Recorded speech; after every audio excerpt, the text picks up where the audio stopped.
Hello good morning students. बेटा अज आप करना है डिस्कवरी ऑफ प्रोटोन। ठीक है, इनू डिस्कवरी ऑफ प्रोटोन भी बोल देंगे है, ਜਾਂ एनोड रेस भी बोल देंगे है। ठीक है, क्या होंगी एनोड रेस। बिल्कुल जिहड़ा आपां पहला एक्सपैरीमेंट कीता सीगा बिल्कुल उहदे वर्गा ही आ, बस इनू थोड़ा मॉडिफाई कीता सी। मॉडिफाई किहने कीता सी? गोल्डस्टेन ने। जे कोई तुहानूं पुछे डिस्कवरी ऑफ प्रोटोन किने कीती सी, क्या याद रखना? गोल्डस्टेन। उन्हें की कीता? उन्हें इलैक्ट्रोड ग्लास ट्यूब सेम उसी तरह ही लई। ठीक है,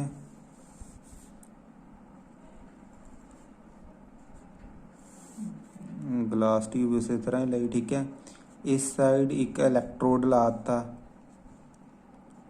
ठीक है, बट जिहड़ा इस साइड इलैक्ट्रोड लाया वो परफूरेटेड इलैक्ट्रोड लाया। परफूरेटेड की हुंदा? जिहदे विच होल्स होण। ठीक है, दो इलैक्ट्रोड लाए आ। ठीक है, हुण इहनूं देख लो कि वैक्यूम भी लगाना सी, इत्थे वैक्यूम रह गया।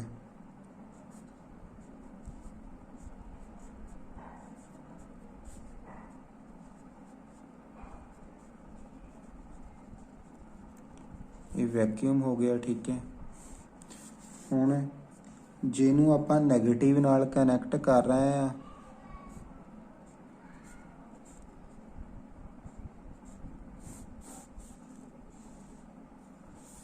ਪੋਜ਼ਿਟਿਵ, ਇਹ ਸਾਡੇ ਕੋਲ ਆ ਗਿਆ ਐਨੋਡ।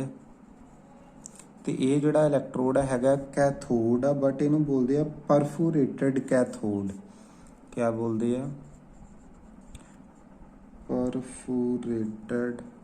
Perforated cathode. परफोरेटेड मीनस ਇਹਦੇ ਵਿੱਚ ਕੀ ਹੈ? ਇਹਦੇ ਵਿੱਚ ਹੋਲਸ ਆ। ਠੀਕ ਹੈ, ਇਹਨੂੰ ਮੈਂ ਇਸ ਤਰ੍ਹਾਂ ਬਣਾਇਆ, ਅਦਰਵਾਈਜ਼ ਜਿਹੜਾ ਹੁੰਦਾ ਨਾ ਜਿੱਦਾਂ ਇਹ ਇਲੈਕਟ੍ਰੋਡ ਆ। ਠੀਕ ਹੈ, ਜੇ ਆਪਾਂ ਇਹਨੂੰ ਸਾਈਡ ਤੋਂ ਦੇਖੀਏ ਇਹਦੇ ਵਿੱਚ ਇੱਦਾਂ ਹੋਲਸ ਹੁੰਦੇ ਆ, ਇਹਨੂੰ ਕਿਆ ਬੋਲਦੇ ਆ? ਪਰਫੋਰੇਟਡ ਇਲੈਕਟ੍ਰੋਡ। ਬਾਕੀ ਸਾਰਾ ਐਕਸਪੈਰੀਮੈਂਟ ਸੇਮ ਆ, ਹਾਈ ਵੋਲਟੇਜ ਆ ਇਹ। ਠੀਕ ਹੈ, ਇਹਦੇ ਵਿੱਚ ਗੈਸ ਫਿਲ ਕੀਤੀ ਹੋਈ ਆ, ਗੈਸ ਫਿਲ ਕੀਤੀ ਹੋਈ ਆ। ਠੀਕ ਹੈ, ਹੀਲੀਅਮ ਗੈਸ ਮੰਨ ਲਓ ਫਿਲ ਕੀਤੀ ਹੋਈ ਆ। ਤੇ ਹੁਣ ਹੋਇਆ ਕਿ ਜਦੋਂ ਉਹਨਾਂ ਨੇ ਇਹਦੇ ਵਿੱਚ ਵੀ ਇਸ ਸਾਈਡ ਤੇ ਉਹਨਾਂ ਨੇ ਫਲੋਰੋਸੈਂਟ ਮਟੀਰੀਅਲ ਲਾਤਾ, ਜ਼ਿੰਕ ਸਲਫਾਈਡ ਦਾ ਫਲੋਰੋਸੈਂਟ ਮਟੀਰੀਅਲ ਹੁਣ ਇਸ ਸਾਈਡ ਲਾਇਆ। ਠੀਕ ਹੈ, ਕੀ ਲਗਾਇਆ? ਫਲੋਰੋਸੈਂਟ ਜਾਂ ਫੋਸਫੋਰੈਸੈਂਟ ਮਟੀਰੀਅਲ ਆਪਾਂ ਇਹਨੂੰ ਕਹਿ ਸਕਦੇ ਹਾਂ। ठीक है बच्चे, लगाता फ्लोरोसेंट मटीरियल।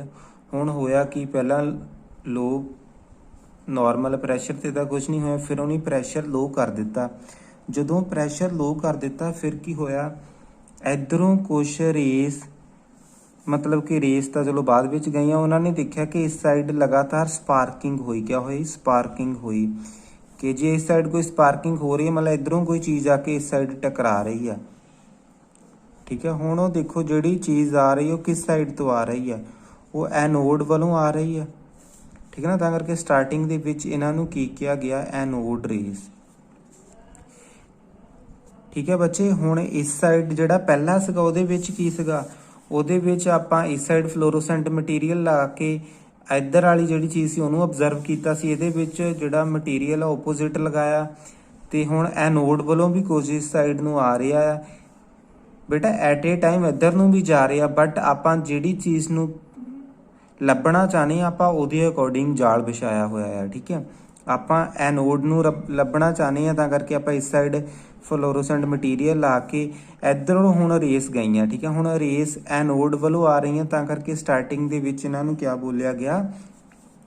Anode race. ਠੀਕ ਹੈ, ਤੇ ਇਹਦੇ ਵਿੱਚ ਹੁਣ ਦੇਖੋ ਜਿਹੜੀਆਂ ਐਨੋਡ ਰੇਸ ਆ ਇਹ ਕਿਹਦੇ ਨਾਲ ਕਨੈਕਟ ਆ? ਨੈਗੇਟਿਵ ਪਾਰਟ ਨਾਲ। ਜੇ ਕੋਈ ਚੀਜ਼ ਨੈਗੇਟਿਵ ਵੱਲ ਆ ਰਹੀ ਆ, ठीक है, जे कोई चीज़ नैगेटिव वाल आ रही है तो वो किहड़ा चार्ज होगा? Positive charge. उत्थों सानू पता लग गया कि जड़ियाँ एनोड रेस आ उन्हां ते किहड़ा चार्ज आ?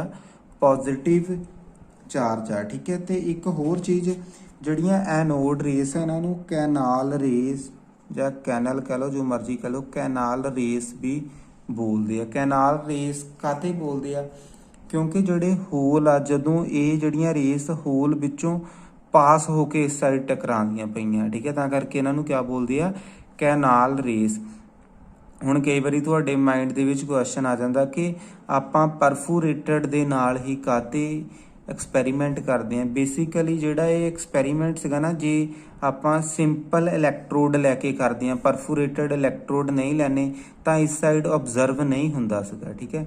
ਸੋ ਉਹਨਾਂ ਨੇ ਪਰਫੋਰੇਟਡ ਇਲੈਕਟ੍ਰੋਡ ਲੈ ਕੇ ਜਦੋਂ ਐਕਸਪੈਰੀਮੈਂਟ ਪਰਫਾਰਮ ਕੀਤਾ, ਫਿਰ ਉਹਨਾਂ ਨੇ ਦੇਖਿਆ ਕਿ ਇਸ ਸਾਈਡ ਕੀ ਹੋ ਰਹੀ ਹੈ, ਸਪਾਰਕਿੰਗ ਹੋ ਰਹੀ ਹੈ, ਠੀਕ ਹੈ। ਜੇ ਸਪਾਰਕਿੰਗ ਹੋ ਰਹੀ ਹੈ ਮਤਲਬ ਕਿ ਇੱਧਰੋਂ ਕੋਈ ਮਟੀਰੀਅਲ ਪਾਰਟੀਕਲ ਆ ਕੇ ਇਸ ਸਾਈਡ ਟਕਰਾਉਂਦਾ ਪਿਆ। ਹੁਣ ਉਹ ਇਹਨਾਂ ਦੇ ਵਿੱਚੋਂ ਲੰਘ ਰਿਹਾ, ਠੀਕ ਆ, ਹੋਲਸ ਦੇ ਵਿੱਚੋਂ ਲੰਘ ਰਿਹਾ, ਤਾਂ ਕਰਕੇ ਇਹਨਾਂ ਨੂੰ ਕੈਨਾਲ ਰੇਸ ਬੋਲਦੇ ਆ। ਓਕੇ, ਤੇ ਇੰਨਾ ਕੁ ਹੀ ਕੰਮ ਆ। ਤੇ ਬੇਸਿਕਲੀ ਇਹਦੇ ਵਿੱਚ ਹੁੰਦਾ ਪਤਾ ਕੀ ਆ, ਜੇ ਆਪਾਂ ਥੋੜਾ ਕੁ ਹੋਰ ਡੀਪ ਚਲੀਏ, ਇਹ ਤੁਹਾਨੂੰ ਵੈਸੇ ਪਤਾ ਹੋਣਾ। ਦੇਖੋ ਹੁਣ ਆਪਾਂ ਇਹਦੇ ਵਿੱਚ ਜਿਹੜੀਆਂ ਨਾ ਤਾਂ ਇਹ ਐਨੋਡ ਰੇਸ ਹੁੰਦੀਆਂ, ਨਾ ਹੀ ਕੈਥੋਡ ਰੇਸ ਹੁੰਦੀਆਂ। ਮੈਂ ਤੁਹਾਨੂੰ ਕੱਲ ਵੀ ਬੋਲ ਚੁੱਕਾ ਸੀਗਾ। ਦੇਖੋ ਇਹਦੇ ਵਿੱਚ ਤੁਸੀਂ ਕਿਹੜੀ ਗੈਸ ਫਿਲ ਕਰਦੇ ਪਏ ਆ, ਹੀਲੀਅਮ ਗੈਸ ਫਿਲ ਕਰਦੇ ਪਏ ਆ। ਤੁਹਾਨੂੰ ਸਿੰਪਲ ਪਤਾ ਹੀ ਹੋਣਾ ਹੀਲੀਅਮ ਦੇ ਵਿੱਚ ਕਿੰਨੇ ਇਲੈਕਟ੍ਰੋਨ ਹੁੰਦੇ ਆ, 2 ਇਲੈਕਟ੍ਰੋਨ ਹੁੰਦੇ ਆ, ਠੀਕ ਹੈ। ਹੁਣ ਹੁੰਦਾ ਕੀ ਆ, ਜਦੋਂ ਆਪਾਂ ਹੀਲੀਅਮ ਨੂੰ ਕਿੰਨਾ ਸਾਰਾ ਕਰੰਟ ਹਾਈ ਵੋਲਟੇਜ ਦਿੰਦੇ ਆ, ਜਿਹੜੀ ਹੀਲੀਅਮ ਗੈਸ ਆ ਉਹ ਕੀ ਹੋ ਜਾਂਦੀ, ਆਇਨਾਈਜ਼ ਹੋ ਜਾਂਦੀ ਆ। ਹੀਲੀਅਮ 2 ਪੋਜ਼ਿਟਿਵ ਪਲੱਸ 2 ਇਲੈਕਟ੍ਰੋਨ ਬਾਹਰ ਨਿਕਲ ਗਿਆ।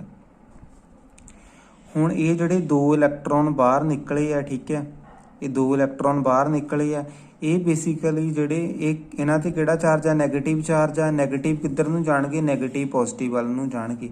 ਤੇ ਜਿਹੜਾ ਹੀਲੀਅਮ ਹੈ, ਇੱਥੇ ਕਿਹੜਾ ਚਾਰਜ ਆ, ਇੱਥੇ ਪੋਜ਼ਿਟਿਵ ਚਾਰਜ ਆ, ਇਹ ਨੈਗੇਟਿਵ ਵੱਲ ਨੂੰ ਆਊਗਾ। ਬੇਸਿਕਲੀ ਇਹਦੇ ਵਿੱਚ ਇਹ ਜਿਹੜੇ ਇਲੈਕਟ੍ਰੋਨ ਤੇ ਪ੍ਰੋਟੋਨਸ ਆਪਾਂ ਲੱਭਦੇ ਪਏ ਆ, ਠੀਕ ਹੈ। ਉੱਥੋਂ ਸਾਨੂੰ ਪਤਾ ਲੱਗ ਗਿਆ ਕਿ ਹੀਲੀਅਮ ਦੇ ਵਿੱਚ ਕੋਈ ਚੀਜ਼ ਜਿਹੜੀ ਨੈਗੇਟਿਵ ਵੱਲ ਜਾ ਰਹੀ ਆ, ਸੱਚ, ਕੋਈ ਚੀਜ਼ ਜਿਹੜੀ ਪੋਜ਼ਿਟਿਵ ਵੱਲ ਜਾ ਰਹੀ ਹੈ ਉਹਦੇ ਤੇ ਕਿਹੜਾ ਚਾਰਜ ਹੋਗਾ, ਨੈਗੇਟਿਵ, ਜਿਹਨੂੰ ਆਪਾਂ ਕਿਆ ਬੋਲਦੇ ਪਏ ਆ, ਇਲੈਕਟ੍ਰੋਨਸ। ਤੇ ਜਿਹੜੀ ਚੀਜ਼ ਨੈਗੇਟਿਵ ਵੱਲ ਜਾ ਰਹੀ ਹੈ ਉਹ ਤੇ ਕਿਹੜਾ ਚਾਰਜ ਹੋਗਾ, ਪੋਜ਼ਿਟਿਵ, ਜਿਹਨੂੰ ਆਪਾਂ ਕਿਆ ਬੋਲਦੇ ਪਏ ਆ, ਪ੍ਰੋਟੋਨਸ ਬੋਲਦੇ ਪਏ ਆ, ਠੀਕ ਆ। ਹੁਣ ਜੇ ਆਪਾਂ ਬਿਨਾਂ ਗੈਸ ਤੋਂ ਕਰਦੇ ਫਿਰ ਇਹ ਪ੍ਰੈਕਟੀਕਲ ਨਹੀਂ ਹੁੰਦਾ। ਹੁਣ ਫਿਰ ਸਮਝ ਲਓ ਪ੍ਰੈਕਟੀਕਲ ਕਿਵੇਂ ਹੋਇਆ ਇਹ। ਬੇਸਿਕਲੀ ਐਨੋਡ ਕੈਥੋਡ ਤਾਂ ਹੋਣਾ ਹੀ ਆ, ਜਿਹਨੂੰ ਨੈਗੇਟਿਵ ਨਾਲ ਜੋੜਦੇ ਪਏ ਉਹ ਕੈਥੋਡ ਆ, ਜਿਹਨੂੰ ਪੋਜ਼ਿਟਿਵ ਨਾਲ ਜੋੜਦੇ ਪਏ ਐਨੋਡ ਆ। ਬਟ ਜਦੋਂ ਆਪਾਂ ਇਹਦੇ ਵਿੱਚ ਹੀਲੀਅਮ ਗੈਸ ਫਿਲ ਕਰ ਦਿੱਤੀ, ਜਿਸ ਤਰ੍ਹਾਂ ਆਪਾਂ ਹਾਈ ਵੋਲਟੇਜ ਅਪਲਾਈ ਕਰਦੇ ਹਾਂ, ਹੀਲੀਅਮ ਤੋਂ ਕਿਆ ਬਣ ਜਾਂਦਾ, 2He ਪੋਜ਼ਿਟਿਵ ਪਲੱਸ 2 ਇਲੈਕਟ੍ਰੋਨ।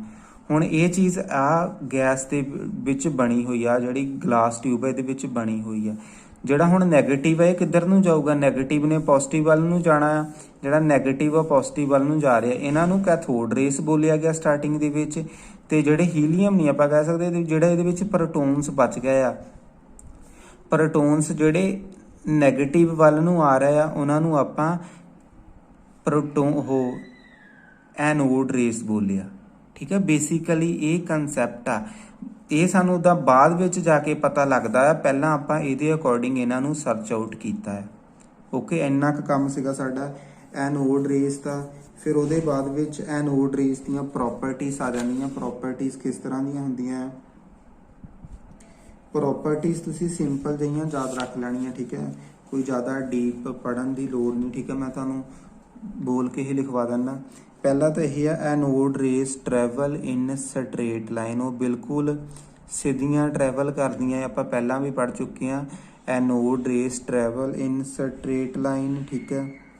ਫਿਰ ਆ ਜਾਂਦਾ anode rays consist of material particle. ਜਿਹੜੀਆਂ ਆਪਾਂ ਕੈਥੋਡ ਦੀਆਂ ਪੜ੍ਹੀਆਂ ਆਲਮੋਸਟ ਸੇਮ ਆ, ਠੀਕ ਆ। ਉਹ ਵੀ ਸਟ੍ਰੇਟ ਲਾਈਨ ਜਾਂਦੀਆਂ ਸੀ, ਉਹਨਾਂ 'ਚ ਵੀ ਮਟੀਰੀਅਲ ਪਾਰਟੀਕਲ ਸੀ। ਇਹਨਾਂ ਦੇ ਵਿੱਚ ਵੀ ਕੀ ਆ, ਮਟੀਰੀਅਲ ਪਾਰਟੀਕਲਸ ਆ, ਜਿਨ੍ਹਾਂ ਦੇ ਪਾਥ ਵਿੱਚ ਆਪਾਂ ਵੀਲ ਰੱਖਦੇ ਹਾਂ, ਇਹ ਉਹਨੂੰ ਰੋਟੇਟ ਕਰਵਾ ਦਿੰਦਾ ਹੈ, ਠੀਕ ਹੈ। ਇੰਨੀ ਕੁ ਚੀਜ਼ ਆ।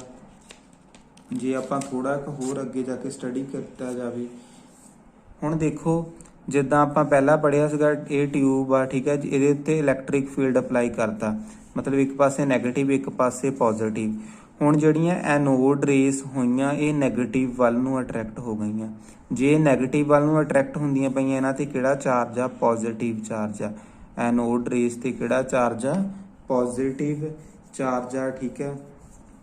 ਬਸ ਇੰਨੀਆਂ ਕਿਹਦੀਆਂ ਪ੍ਰੋਪਰਟੀਜ਼ ਆ, ਠੀਕ ਆ। ਹੋਰ ਇੱਕ ਹੋਰ ਚੀਜ਼ ਜਿਹੜੀ ਇਹਦੀ ਮੇਨ ਪ੍ਰੋਪਰਟੀ ਆ, ਉਹ ਮੈਂ ਇੱਥੇ ਲਿਖ ਦਿੰਦਾ, ਠੀਕ ਹੈ। ਕਾਫੀ ਇੰਪੋਰਟੈਂਟ ਆ। फोर्थ प्रॉपर्टी है जिहड़ी the value of E upon M, ठीक है। चार्ज मास रेशो बोलते हैं, क्या बोलते, चार्ज मास रेशो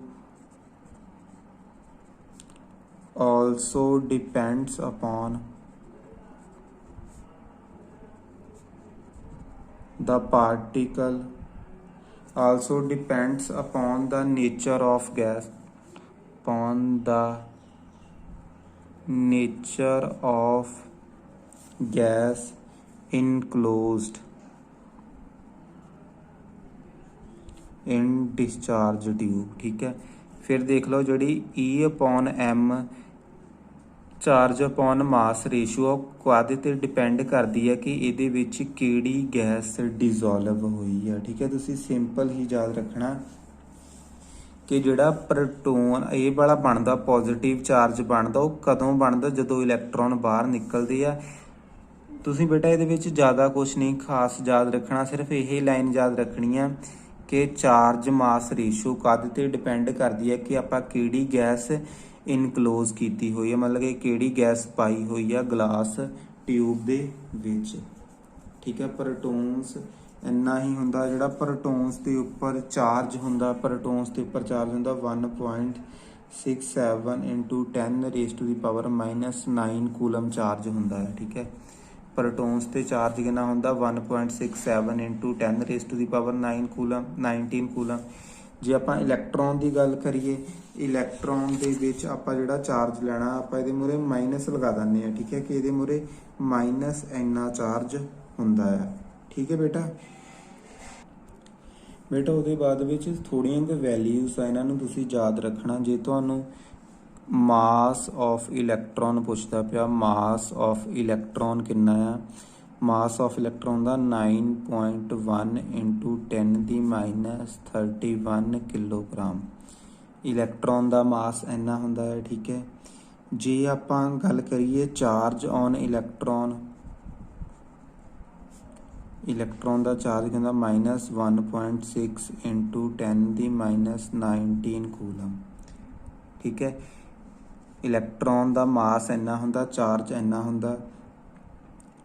ਤੇ ਤੁਸੀਂ ਇੱਕ ਹੋਰ ਚੀਜ਼ ਯਾਦ ਰੱਖਣੀ ਹੈ, ਜਿਹੜਾ ਮਾਸ ਆਫ ਇਲੈਕਟ੍ਰੋਨ ਆ, mass of electron is equal to 1/1837 mass of hydrogen atom. ਇਹ ਤੁਸੀਂ ਸਮਝਦੇ ਹੋਵੋਗੇ, ਜੇ ਨਹੀਂ ਸਮਝੇ ਤਾਂ ਇਹਨੂੰ ਇਸ ਤਰ੍ਹਾਂ ਵੀ ਲਿਖ ਸਕਦੇ ਹਾਂ, mass of hydrogen atom is equal to mass of electron. Hydrogen atom ਦਾ ਕਿੰਨਾ ਭਾਰ ਆ 1837 ਮਾਸ ਆਫ ਇਲੈਕਟ੍ਰੋਨ ਦੇ ਬਰਾਬਰ, ਠੀਕ ਹੈ। ਜਾਂ ਇੱਕ ਇਲੈਕਟ੍ਰੋਨ ਦਾ ਮਾਸ ਕਿੰਨਾ ਆ, ਜੇ ਆਪਾਂ ਹਾਈਡਰੋਜਨ ਦੇ ਮਾਸ ਨੂੰ 1837 ਨਾਲ ਡਿਵਾਈਡ ਕਰ ਦਈਏ, ਇਲੈਕਟ੍ਰੋਨ ਦਾ ਮਾਸ ਕੈਲਕੂਲੇਟ ਕਰ ਸਕਦੇ ਹਾਂ, ਠੀਕ ਹੈ। ਇਹ ਤਾਂ ਸੀਗਾ ਇਲੈਕਟ੍ਰੋਨ ਦੇ ਬਾਰੇ, ਠੀਕ ਹੈ ਜੀ। ਹੁਣ ਆਪਾਂ ਥੋੜਾ ਕਿਸ ਤਰ੍ਹਾਂ ਹੀ ਪ੍ਰੋਟੋਨ ਦੇ ਬਾਰੇ ਪੜ੍ਹਨਾ ਹੋਵੇ, ਪ੍ਰੋਟੋਨ ਦੇ ਬਾਰੇ ਕਰ ਲਈਏ। ਚਾਰਜ ਔਨ ਪ੍ਰੋਟੋਨ ਕਿੰਨਾ ਆ, ਪ੍ਰੋਟੋਨ ਦਾ ਚਾਰਜ ਹੈਗਾ ਆ 1.67 ਨਹੀਂ ਇਕੱਲਾ ਇੰਨਾ ਰੱਖੋ 1.6 × 10⁻19 ਕੂਲਮ। ਇਹ ਹੈਗਾ ਚਾਰਜ ਔਨ ਪ੍ਰੋਟੋਨ, ਇਹ ਪੋਜ਼ਿਟਿਵ ਚਾਰਜ ਹੁੰਦਾ ਹੈ, ਠੀਕ ਹੈ।